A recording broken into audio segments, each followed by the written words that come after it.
तोर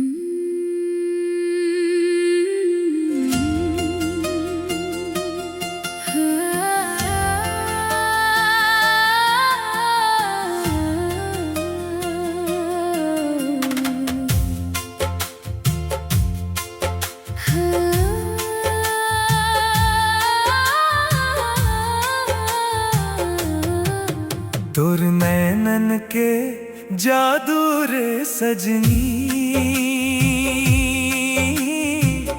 मोला दीवाना कर डारे।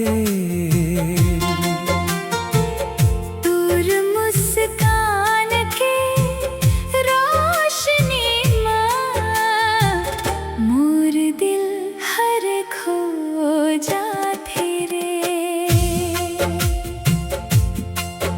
तोर बातन में ऐसन मिठास जैसे अमरैया के छाव।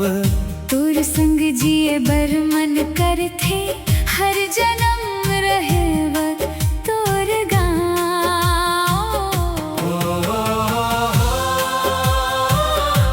पीरित के रंग मरंग गे हन संगी मोर आजा रे।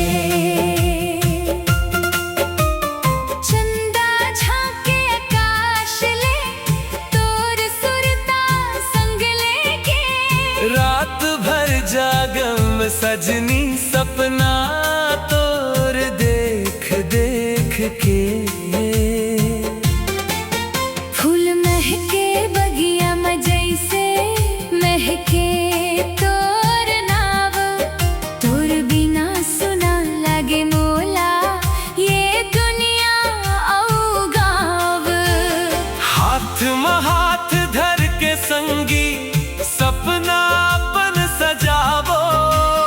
पीरित के मीठे रत्तामा संग संग जिंदगी बितावो।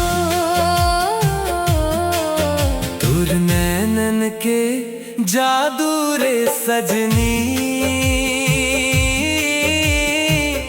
मौला दीवाना कर डारे।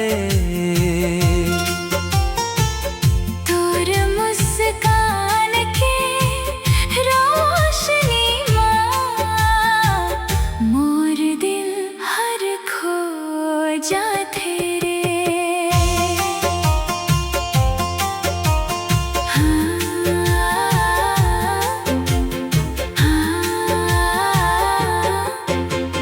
बरसत पानी चलत हवाएं तोर गीत सुना थे।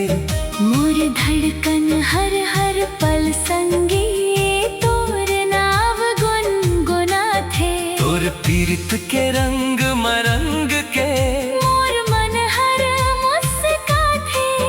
जन्म जन्म के संगवारी बन तोर संग चलना चाहते। चंदा सूरज गवा रही पीरित हमर अमर रही। तोर मोर ये सुंदर कहानी हर दिल में याद रही। सजना हो सजनी तोर संग जिंदगी सुहानी लगे। पीरित के ये मीठे सुरमा मोर दिल तोला पुकारे।